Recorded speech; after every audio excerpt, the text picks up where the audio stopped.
The Yeah. floor is yours. Okay.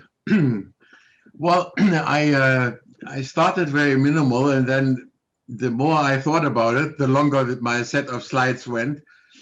And I hope that I will just maybe go more briefly through them. The first slide is basically saying, instead of a table of contents, kind of where I'm coming from or what I'm basically using. This is Gregor Bateson's observation that uh, conscious purpose has disastrous effects on the ecology on which we are based, our life is based. And then Norbert Wiener with his uncritical, I think, uncritical cybernetics, and C. Wright Mills and John Schotter as representative of agents, and then Margaret Mead, etc., etc. So that's kind of where I'm going in this sequence. And let me see, the next slide is, uh, you know, basing on Bateson's idea, the fact that we have individual actions that seem very plausible and very nice, conscious purpose, but the overall unintended consequences can be very different. And so if you go to just very primitive tools, I mean, to more complicated ones, for example, writing, expands individual memories. You don't need to think about this far in the back in the past, but the result is that it creates empires, durable accounts, and law-abiding citizens, and the opposite, of course, barbarians. Or if you think of communication technology right now, I mean, this extends our access to people, news, information, the rest of the world in ways that nobody imagined. But at the same time, the unintended consequences is a huge communication industry that thrives basically on mobilizing audiences and selling their data to other corporate clients, which is certainly not what we see when we go to the internet. Um, Enter uncritical cybernetics. I mean, you know this probably as much as I do, but maybe I want to just remind you, this is not that old. I mean, we can always go back and find examples, but in 300 BC, Heron of Alexandria, a chronicler of technology, he found some mechanisms that were very peculiar. And these were the ones that he thought are automata or balancing flames of oil lamps and water to measure time. And then for a long time, there was not very much except in mythology, or as golem and all kinds of things. And then came James Watt's steam engine, which had a regulator that stabilized the energy production. And this fueled, if you want, the Industrial Revolution. And at the time of Norbert Wiener, we had and there was at MIT already an institute for studying server mechanisms. So that was already there, but the theory was not. And what the contribution of Norbert Wiener is that he found a recursive mathematical form that could easily be transformed into other kinds of artifacts. And among others, during the Second World War, target guiding, target seeking missiles. And that was kind of, he had other ideas, but I think to me, the interesting thing is the primary focus of the famous Macy Foundation conferences was on circular causality. Later on, they were so enthusiastic about this that they then called it cybernetics. But the enthusiasm is an uncritical embrace of the ideas. And they found numerous examples in engineering, biology, cognition, social sciences, where the dynamics of these systems were better explainable by circular causal feedback. Now, again, the traditional cybernetics goes always from conceptual ideas to mathematical formulas to algorithms and implementation in computers, if you want, and then they are let free, and then they respond in part to data, in part to users, in part in society, and then one can observe them, and one observes them by analogy, interpreting and putting them back into mathematical forms. So this is kind of, this is the Wiener, let's say Wiener cybernetics. But Wiener had also very humanistic visions for cybernetics. And he was very early on saying that language is important for understanding how social organizations work. He said social organizations are networks of communication, but his conception of language was a mathematical one, basically from Shannon, and said language is a shared code to represent observations and encode and decode messages. But he had a lot of things to say in his books about the vision, his own vision of where cybernetics would be going, and he said that there are three great principles that cybernetics supports. One is liberty. Then humans should be free to act to the extent afforded by their bodies. That there should be equality or equal justice. That means what is just for A, it must be just for B, and vice versa. And then there's also the communality, that people care for each other, has no limits except for humanity as a whole. And then he made some sort of a small injunction saying no social system should unnecessarily infringe on individual freedom. Now, this sounds all very nice, and it is, but I would just ask myself, what is that, the individual freedoms? And there's lots of things is written about, but I think first of all, I want to start by saying that it's so easy to mislead subjectivist accounts of cherished human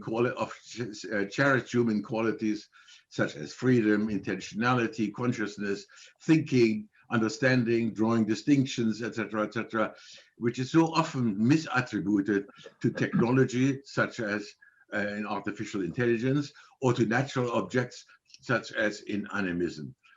So I prefer instead to define agency in terms of the actions accompanied by language. And I will go a little bit deeper into that.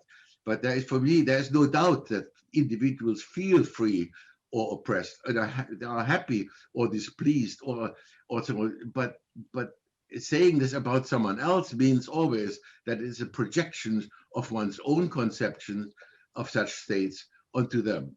So I'm going to a conception that actually started with C. Wright Mills, who wrote actually about power elite in the United States and made lots of studies about how a power elite governs and what that means to have power. And he went to boardrooms, etc., and he came to the conclusion that the actors that are responsible for taking actions, they have become visible through the accounts they are giving of their actions. And then there's another theorist, a communication theorist, if you want, that he added reflexivity to this Mills conception. That means, he said, that when we talk, when we act, we cannot bypass our expectations that we are held accountable for it. That means we would not say anything unless we know that what we say will be accepted, or will, when asked what you mean by that we have an answer. So this is kind of the starting point. So I would say the agency, human agency, is marked by a reflective human agent who offers accounts of their actions or inactions to others, either already in advance to making, for example, a proposal in which lots of justifications are embedded, or in response to requests for accounts. And there are kind of six important accounts, justifications. They claim agency and justify the virtue of the actions proposed. And apologies means that one admits the agency, but one for the wrongdoing, but promises not to repeat them. Or explanations, when asked for explanations, one displays the agency to offer details to prevent misunderstandings. I think what is more important in more general is that excuses or deny agency by assuming there are no causal involvement in the blamable situations. And then they are scapegoating, they be denying agency by blaming something or someone else. And then what we will be focusing more on is the denying agency by claiming to have had no choices whatsoever. That means being powerless, disabled, uninformed, ventriloquized, committed to maintain essential values, ideologically entrapped, or following the commands of undisputable authorities. I was recently in another kind of meeting, and we analyzed the tape, and one of the justifications for an action was God told me so. Well, that is an undisputable authority that one can refer to. Whether it's now accepted or not is another issue. We didn't accept it in our discussion. So, and I would say all accounts that are offered are subject to discussion, counter requests by all those present, and so the validity may come about as a result of the negotiations of accepted accounts. So this is basically what I think a human agency is. It has to be an action, but it has to be explained in terms of the language, what it means. And by contrast, I think algorithms cannot account for what they do, nor can they tell where they are inserted. Technologies do things, but cannot justify what they do. They have no agency, nor do the objects, nor do objects of nature. And I think we have to be careful in just attributing agencies to these kind of things. So I think the algorithms, like technologies, mechanisms, they afford or extend or human agency, but cannot force their users to accept to conceptions of them. That means they cannot enforce particular conceptions of the technologies to their users. Now, I would simply say it's an epistemological mistake, and I'm quite sure lots of people are objecting to that. That we to claim that circular causal mechanisms have purposes. They have the purposes of their designers, but in and of themselves, they just do what they have to do.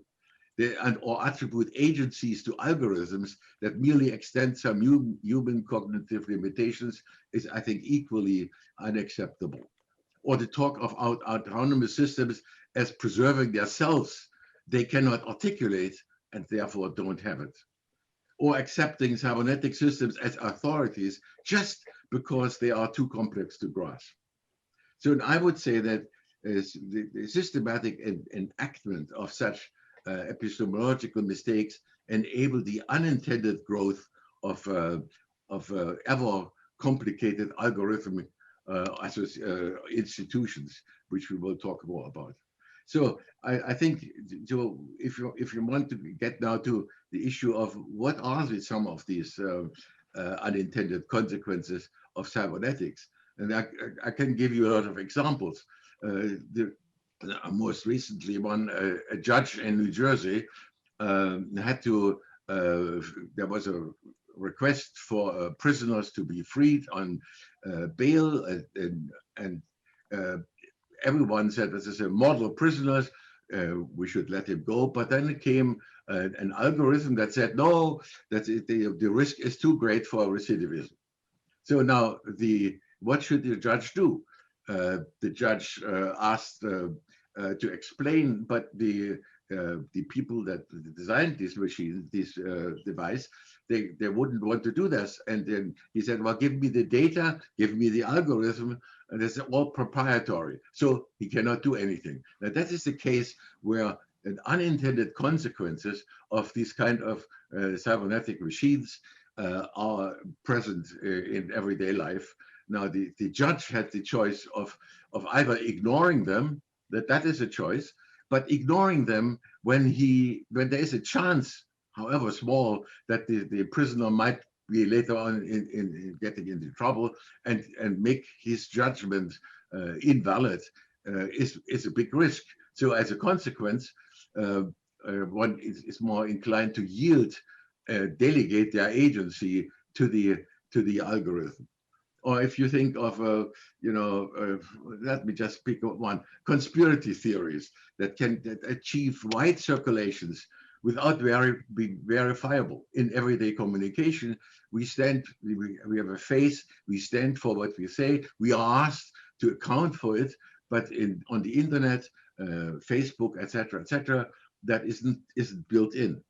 Or then, for example, readership ratings of scientific journals. Recently, someone told me, our journal it's had such a low rating. The point is actually that journal is on the cutting edge of science, but the rating is low, and the low rating prevents other people from submitting papers. So these social consequences of having cybernetic systems built in and accepted and used as judgments are somehow disastrous, in my opinion.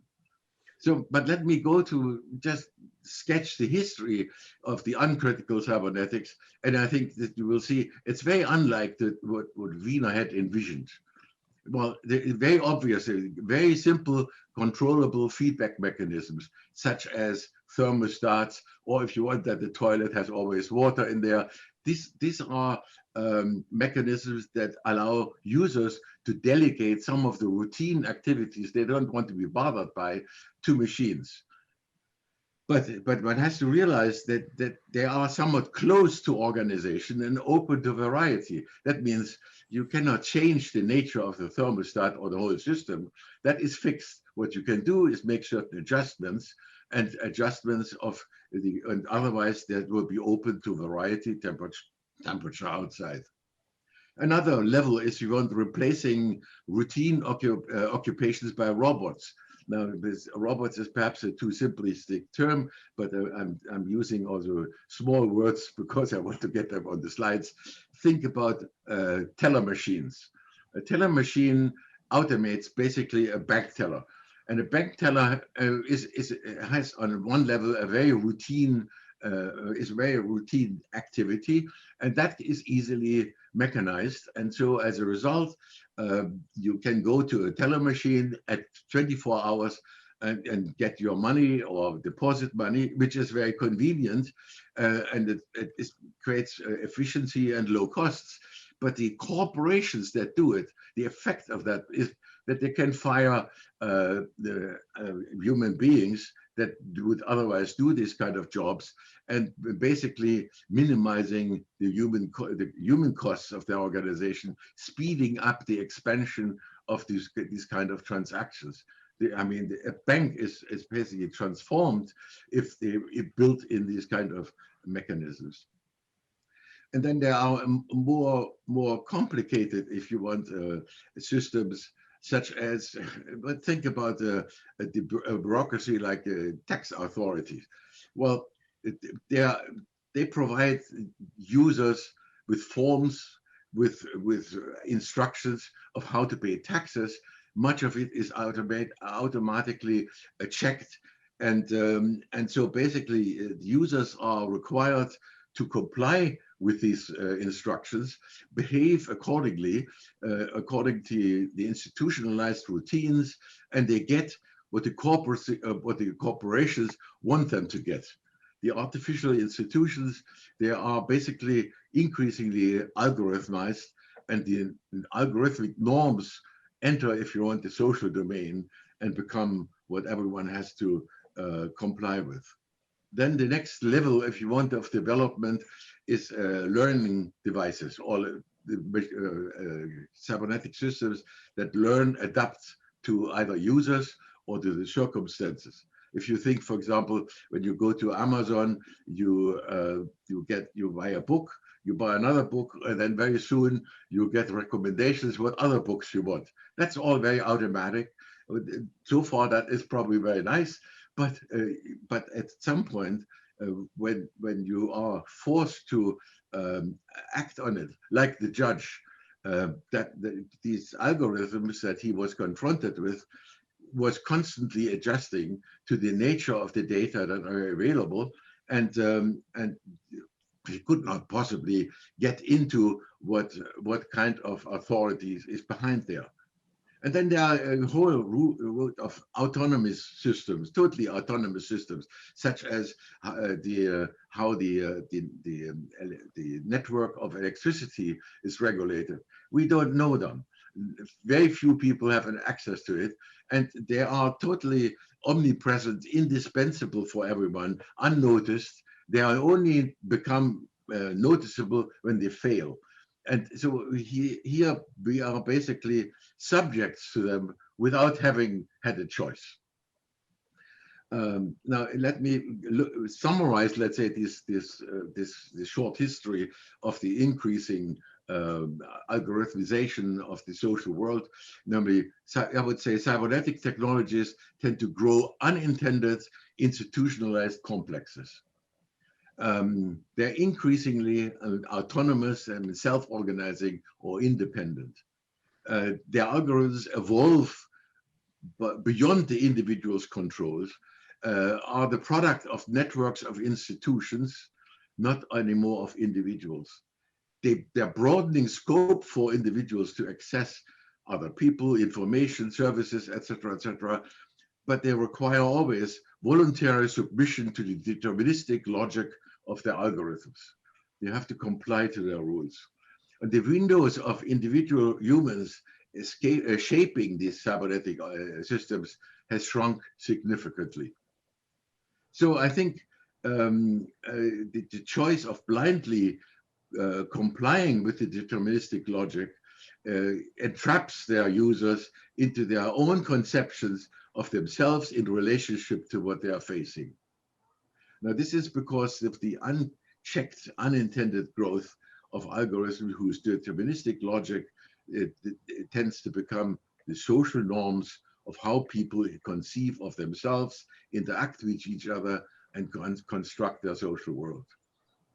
Now, this is basically how it looks, in my opinion. If you think of the human agency with simple mechanisms, they already extend to beyond what one would normally do. It's very useful. But as we move to more complicated social cybernetic mechanisms, then the individual human agency shrinks to the point of non-existence. At the same time, the unchecked algorithmic institutions grow beyond belief, beyond control, and as a result,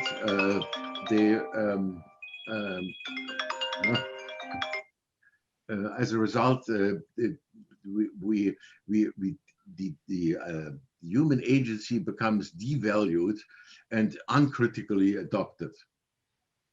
So now, and I would say that there's a lot of criticism in the social world, in the public domain, if you want, but most of them are very simplistic, namely lots of privacy. That is very important, no doubt, but I would say increasing surveillance is an important issue that needs to be solved. But solving these things like hacking corporate data, etc., renders actually the algorithmic institutions less annoying, accelerates their complexity and dominance, and hides the increasing loss of human agencies behind superficial satisfactions. So that is really not, in my opinion, a solution or a path to go. Now let me go a little bit back, even before the end of what I previously said, the social consequences of cybernetics. There was Margaret Mead, who in 1967 gave a keynote to the meeting of the American Society for Cybernetics. To me, it's very interesting. Heinz von Förster co-edited the proceedings and gave her talk the title Cybernetics of Cybernetics. And I forgot exactly what her talk was. I was there, actually. This was my first meeting of the ASC. But when one reads very carefully what she says, you can do it yourself. This doesn't support the idea of a second-order cybernetics that Heinz von Förster later made of it. Though I think to me, you have to read it yourself. She began by relating the eye-opening experiences which she had when she was at the Macy Foundation meetings. There was amazing things happen in the interactions. But then she said that we should consider the what happens in these meetings as a language, and she invited cyberneticians to redefine cybernetics as an interdisciplinary language, able to address complex problems individuals could not address. So that means shifting the interest in causal feedback systems to the language that was used in interdisciplinary interactions to solve some of these problems. And the second thing she pointed out is that unanticipated social technological consequences of these applications ought to be the principal focus of cybernetics. At that time, she did not talk about, for example, the internet and all these kind of more late developments that didn't exist at that time, but she was very worried about automatic weapons that would be developed or are developed in Russia and in the United States, and any minor mistake could trigger a war that nobody wanted. So the point is actually that she was aware that it is the question of the language that is being used. Actually, I learned later that she and Gregory Bateson shared 2 sessions in the Macy Foundations on language, but somehow the emphasis on language or what people say what sidelined within the cybernetic development. So then came Ashby. Actually, he wrote a decade earlier. And I was a student of Ashby, and he was not always that. Well, he was a bit of a determinist in some ways, but he said that that cybernetics has its own foundation and is not derivable or reducible to other disciplines. And I think many of you have already cited that, and that is very nice. But now, what are these? And then he said, well, cybernetics should examine the dynamics of all conceivable systems. Now, these are my words, but I would say whether they are ever existed, are observable in nature, constituted by human commitments, or are merely imagined. Now, circularity, it was something that much of his introduction of cybernetics was consisting of, but he said that is not part of the definition of cybernetics, but a means to understand how systems behave, evolve, disintegrate, etc. So for him, cybernetics were indispensable part of their inquiries.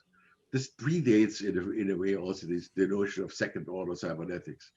But he became also close to conceiving cybernetics as a language by always saying that cybernetics relates to the real world like the geometry relates to the surface of the earth. And if you think of geometry as a discourse that is relatively free of the kind of world that it sometimes describes, then you deal actually with the discourse with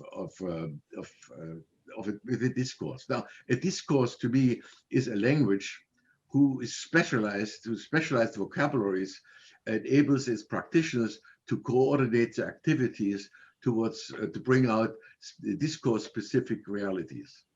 For example, the discourse of physics creates theories that construct a consistent natural world of causal connected objects, denying the responsibility of the world they observe. That means physicists have nothing to do with the natural world that they construct. The medical discourse enables its practitioners to treat the medical problems of its patients. And the discourse of uncritical cybernetics enables cyberneticians to both understand the dynamics of existing systems, model them in their own terms, and create and improve ones. That is what basically, to me, I think is the nutshell of uncritical cybernetics, is that deal with existing facts and understanding them. So for Ashby, whether a system exists is secondary, and he made that very clear, secondary to what actually cyberneticians examine. So when one synthesizes now that Ashby, Mead, and Mills, the notion of agency, and moves beyond the uncritical second-order cybernetics of providing descriptions of complex systems that acknowledge cyberneticians as observers, I'm suggesting that critical cyberneticians examine all conceivable, and I would say social consequences of practicing their own dialogical or conversational interdisciplinary discourse. And what we are doing here is basically involving these kind of conversations, but also commit themselves to develop and promote accounts of what their discourse does, not only to each other, but most importantly in response to those who see themselves affected or have to live with the consequences of these cybernetic systems. And our fourth, should these, that is where the critical, in my opinion, the critical element comes in. Should these stakeholders, these people that are affected by the cybernetic systems that are being built, should these stakeholders not have the agency to critically examine these consequences? Critical cyberneticians would have to introduce into their language whatever it takes to awaken their stakeholders' agency, at least to challenge the critical cyberneticians' account of what their discourse aims at. We hope you see the circularity that I think critical cybernetics needs to be open to criticism of those who are affected. So this list, the last point actually makes sure that critical cybernetics is not does not claim superior critical abilities or universalize their discourse at the expense of others, rather than lives on the challenges of their stakeholders and make themselves basically socially relevant as a result of being open to these criticisms. No, I wanted to just say something about the agency and the lack of it. Now, it would be easy to say, like Norbert Wiener did, freedom is everything. And I think I want to be even somewhat more qualified. And I think there is no existing human agency is either, human agency is neither uncommon nor always undesirable. We take much of our language for granted, but we make choices about what we say. And that there are some elements that are automatic and others that are the subject of choices. We use a computer mouse without thinking by focusing on the cursor, what the cursor does. We rely on continuous internet services when emailing friends. So, I mean, there may be lots of virtue in delegating one's agency to trustworthy systems.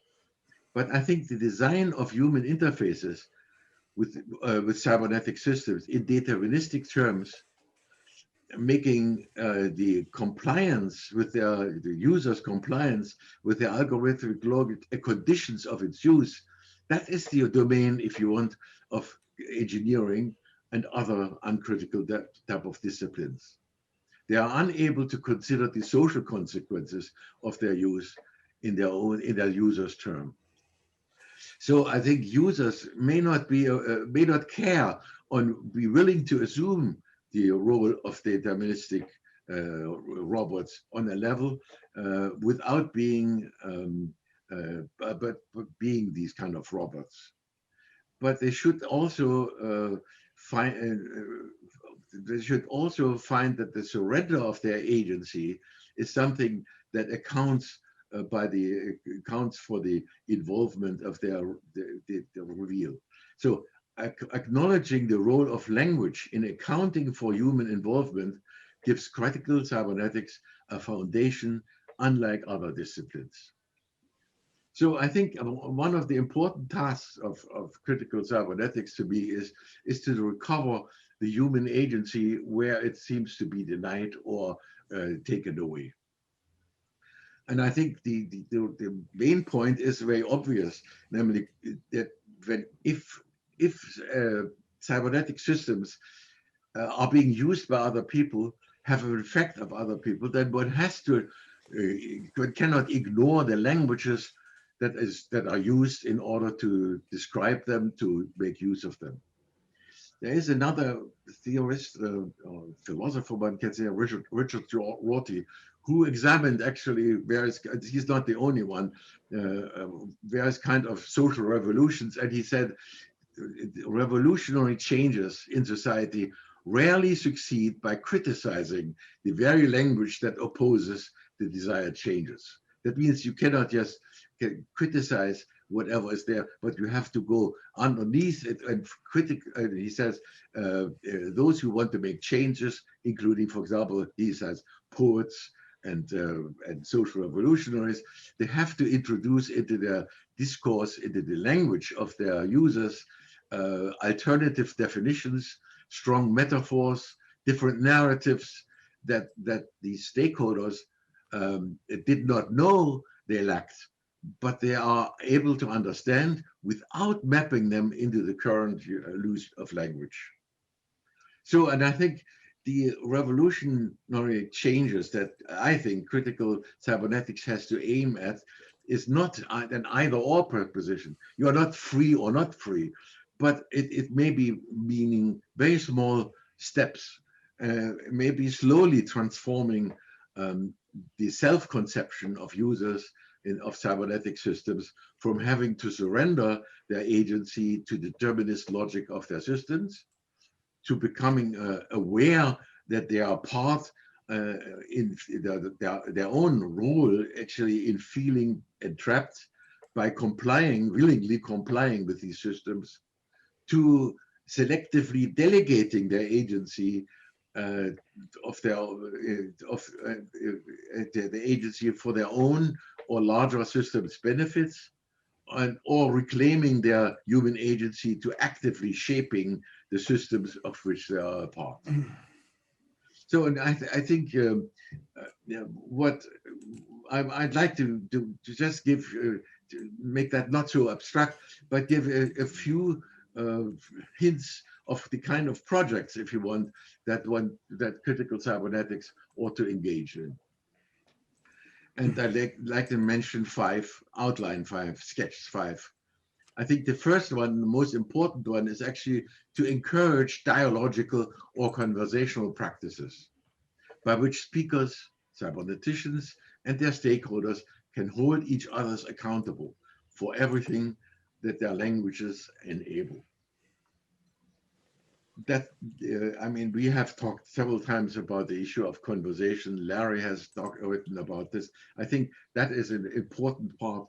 If one thinks of communication always as a superior expert talking to a layman, that is not providing any basis for critical examination.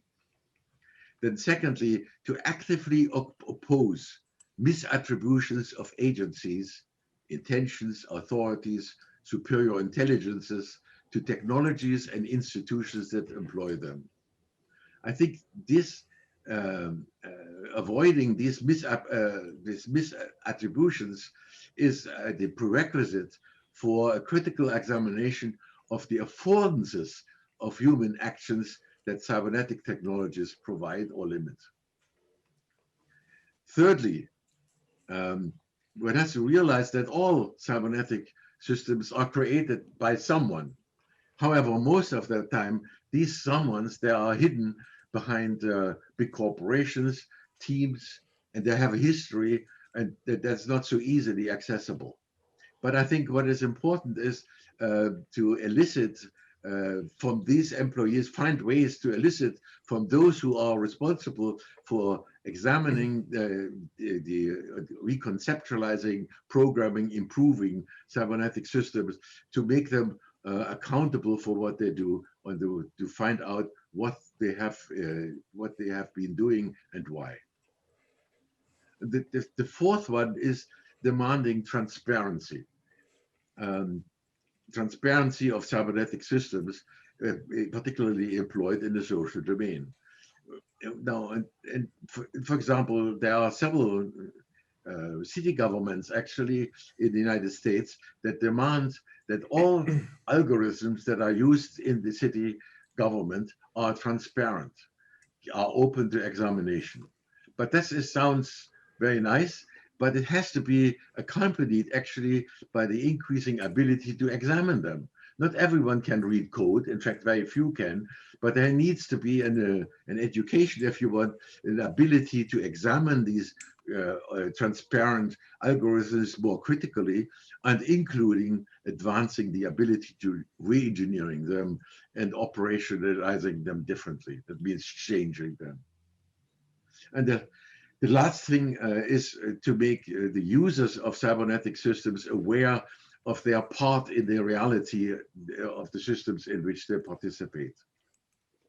So there is always a conceptual complicity by feeling entrapped by the determinisms of those technologies, and to create the possibility of getting out of these traps and the burdensome oppressions of human agency.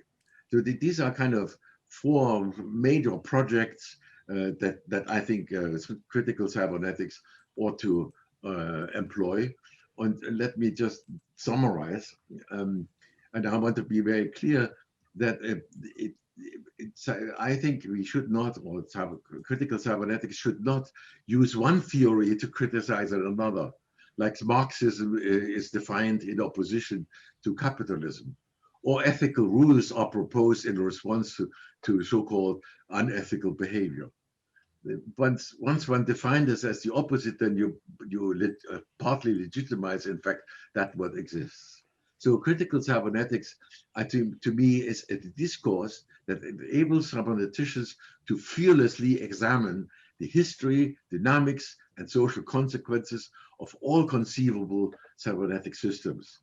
And I would say especially including those that its human constituents take for granted, do not care to question, or are unable to imagine. So then it is committed to invite all stakeholders, not just cyberneticians, but also those that are affected, to critically examine what critical cybernetics does to them, demanding and responding to accounts given to what is being developed, has already been operationalized, or found to have foreseeable consequences. And I think what I mentioned earlier, whenever the stakeholders' language prevents them from realizing their agency, critical cyberneticians are obligated to introduce whatever it takes to awaken their stakeholders' agency and assume or assure that the social consequences of their cybernetics are bearable to many. And this is what renders critical cybernetics socially responsible, not true or false, but socially responsible and real. And so, and I would also add a minor point, namely, just as critical cybernetics can examine alternative systems that do not yet exist, so it will have to thrive on challenges from stakeholders who can imagine their future involvement in them. So this is basically it. And I hope that what I presented, I know that is much too short and maybe too complicated.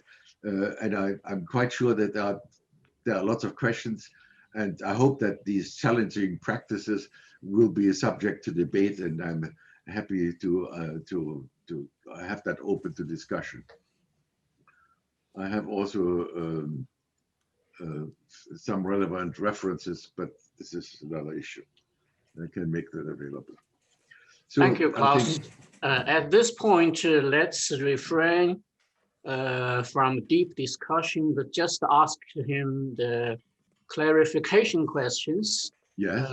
Before we hear Larry make Larry's presentation. I would like to ask a question of clarification. Yes. I think a major decision is that you take agency as a central concept.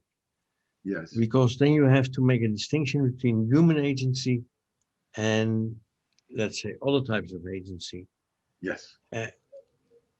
and it is then not clearly defined what makes the difference.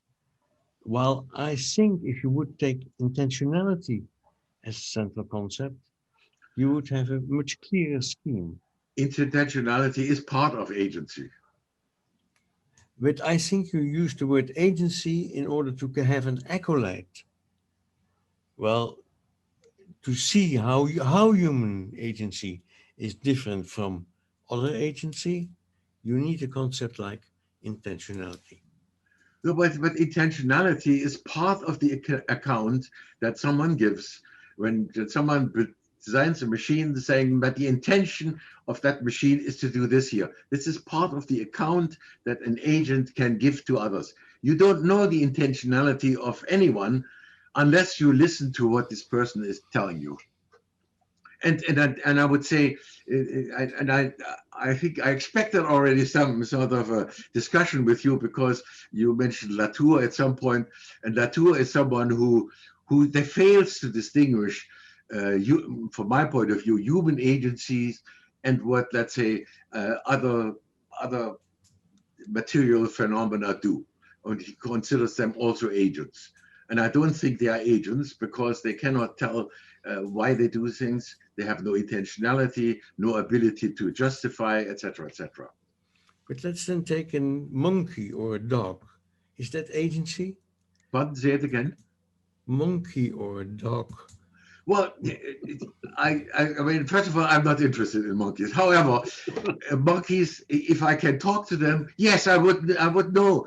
And I do not know. I mean, this is a projection. And we can, of course, and we often project feelings, our own feelings on others. And we can see, let's say, a horde of monkeys doing things. And then we say, okay, they have some sort of a feedback mechanism, if you want. But agency to me is something that is accountable, that needs to be explained, that cannot be observed by itself. Okay, thank you. Any Clear other answer. clarification questions? I maybe have a quick one. You used the word projection in the very beginning and then again at the end. Yes. And I was wondering where that was coming from. Is that coming from the work of John Schotter, or is it from somewhere else? No, doesn't come from either of them. I mean, I know a lot of, I mean, from the communication theory, I know a lot of things that are where people project intentions on others in that sense. You know? And in fact, that, you know, in communication, it's a constant problem that someone projects. For example, someone insults me. Well, how do I know? I take it as an insult. I do not know whether the other intends to insult me. I have to find out. And very often it may be a misunderstanding. So that's the reason why I think asking for an account would clarify whether that is the intention or not. But acting on the projection is one thing. Asking for clarification or accounts is another thing. Yeah. The reason I asked is because that is a term that is in the object relations literature of psychoanalysis widely used, and I just was curious whether you had exposure to that literature. Actually, I have lots of exposures to therapy. At some point, the American Society for Cybernetics was populated with family therapists, and Gregor Bateson was, after all, one could say, a theorist of a certain kind of therapy, Watzlawick, etc. So I'm very much familiar with that, and I think this is, and I cite also in the references a book by Anderson, who is a therapist who takes the issue of conversation central to therapy. So I'm very much familiar with that, and I would say what has to be, that is the principal objection of the conversational type of therapy, is not to project a theory on someone else without verifying what in fact is intended, what is in the mind of others.